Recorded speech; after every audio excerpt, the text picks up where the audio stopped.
Welcome to the Hustle podcast. Today we are joined by Jason, co-founder and CEO of VEDX Solutions. Hi there, Jason. How are you doing? I'm doing great, Apple. Thanks for having me today. It is a pleasure. I'm quite interested for this conversation because I think you guys are doing quite, interesting work in terms of just transforming the way we understand, education and also, I hmm suppose, how sort of the digital technology world sort of meets education. So I'm quite excited in unpacking that. For folks at home who might not be familiar with the work that VEDX does, could you maybe tell us the origin story and some of the work that you guys do? Yeah. So VEDX started in 2020 only, and we were a product of our founders going across the world and talking with students about their online education. We recruited students for universities before founding VEDX, and found that a lot of students struggled with their language learning and struggled with the disconnected feeling of online learning. And this was pre-COVID.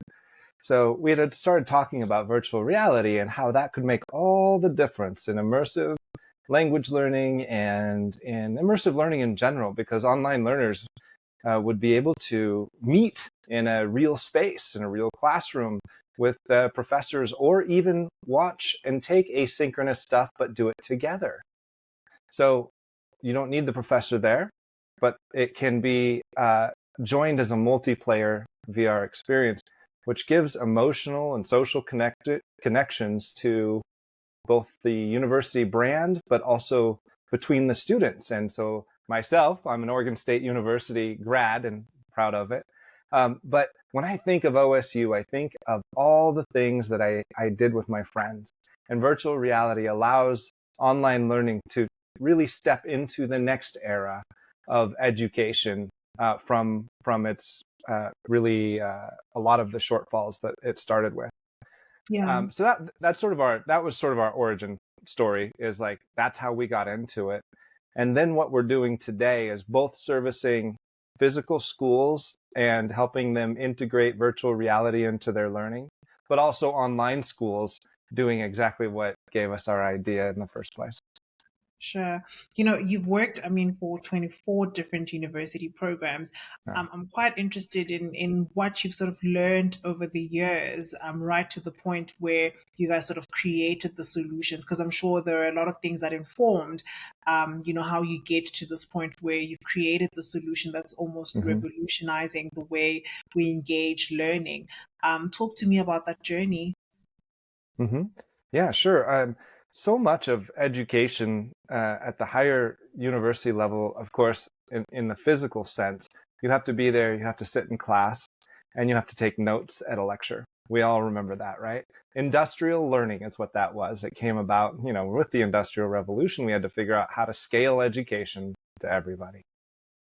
We are now at a precipice where industrial style education is going away because technology is allowing both artificial intelligence to come into the classroom. It's allowing these virtually created spaces, this mixed reality, geolocated objects all over the place. I mean, just some phenomenal things that will absolutely change what education looked like for the last 400 years in the next 400 years.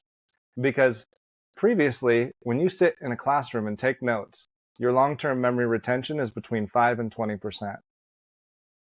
5 and 20% of that professor's time is all you're taking in.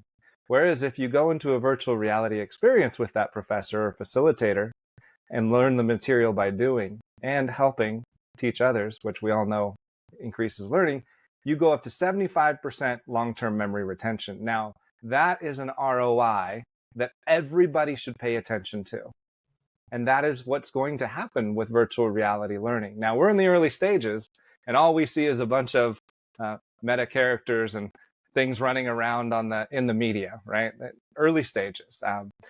So what we did in terms of actually answering your question from those experiences, we knew that we weren't going to create the one solution.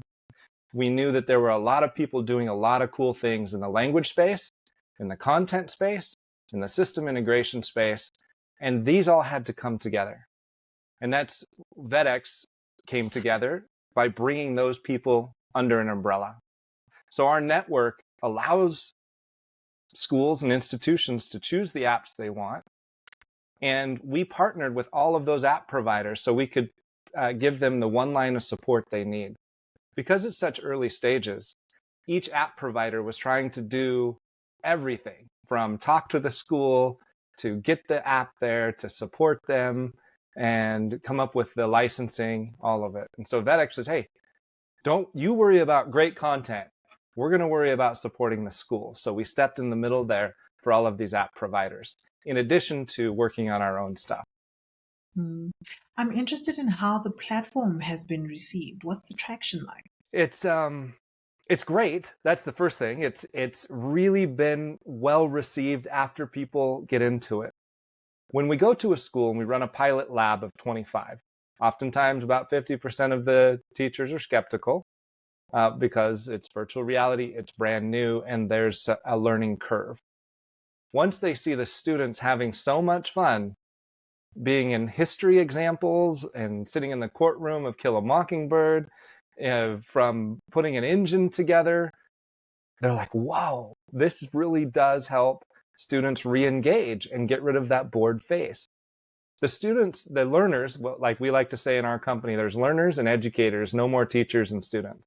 But the learners, when they get in there and they're excited, so is the educator, because now the educator's not wasting their time and they're connecting together. And these learners today are not just digital natives. We like to say they're digital expectants. They expect a higher engagement in their learning than they're getting in their schools today. So how it's received has been amazing. So right now we are running pilot programs at Columbia University in New York and their teachers college. And so they're going out and meeting with high schools and introducing the lab and then working with their teachers on how to teach with virtual reality. So that's one of our partners as an example. Another one that we really transformed the space was a small high school, rural high school, where coding wasn't taught previously, but then with our virtual reality programs and our partner STEMforged, we were able to bring in some coding classes virtually and with the virtual reality. And now an urban town has remote coders when they graduate high school. Those are metrics to success. Yeah. I mean, I'm sure with this unique product, it comes with different challenges and Mm-hmm. also, probably comes with a lot of very unique projects that you guys obviously work on. What kind of unique challenges are you guys tackling at the moment? And are there new projects that you guys are working on where you might need some different skills to sort of plug in? Because we do have here at Hustlewing an audience Mm-hmm. that might be interested in sort of plugging in as they come from different spaces and have different skills. As most tech companies, we are in desperate need of creative and sharp coders that are excited about education. We are in a unique space. We're not just creating video games, right? We are in a unique space where we want to keep kids engaged, and also have a platform or an experience, a content experience that is fun to go with their learning. And that's a hard thing. So there's lots of coders out there, there's lots of graphic designers, and there's lots of product managers, and they all kind of work in their separate space. But we are always looking for that well-rounded coder that has some graphic design experience, but also can see the forest through the trees, right? Like instead of focusing on that line of code and making sure it functions, they can also see how does that contribute to that larger picture of what we're doing for that piece of content? And is it exciting? And is it fun? And most coders, you have to, not to say most, sorry, a lot that we have had experience with will say something to the effect of, well, that's what you asked me to do. So I did it. Okay, well, you're right, I did. But Mm. is it fun? Because that's the point. We don't have enough fun learning content yet. And it's going to explode. And it also needs to be aligned with the curricular standards for teachers. So that's the next challenge. is getting some champion teachers that know a little bit about technology. That's fine if they don't know a lot. They can be a product manager for the content. So any teachers out there that want to come to VEDX as an educator programmer, let me know.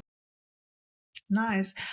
I'm interested in the ultimate goal and vision. And I mean, I'm hearing a lot of solutions and I'm hearing a lot of innovative thinking and, Mm. and I'm hearing a lot of dynamic approaches in order to sort of transform the way we Mm. understand how, education works and how even, Mm-hmm. students and educators sort of engage with the work. But what is the ultimate goal and vision for VEDX? The ultimate goal for us is to see students become learners and see those learners re-engage with learning. I was bored in high school. I got mostly B's, and then I had one professor that ignited my interest in learning, ignited me to ask questions. And it's what every teacher wants to do with their students in today's education. But educators that make learners are the ones that challenge them to think. And so my vision, engagement creates questions. And those questions lead to a habit of being a learner. And if I want to transform education, I want every single person out there that's going through the learning process as a youth to be engaged and be a lifelong learner in VR and know that those platforms that they become a part of, they can have the rest of their life. It doesn't end at the diploma. The graded part might, but there's so much more, and it's just available at your fingertips.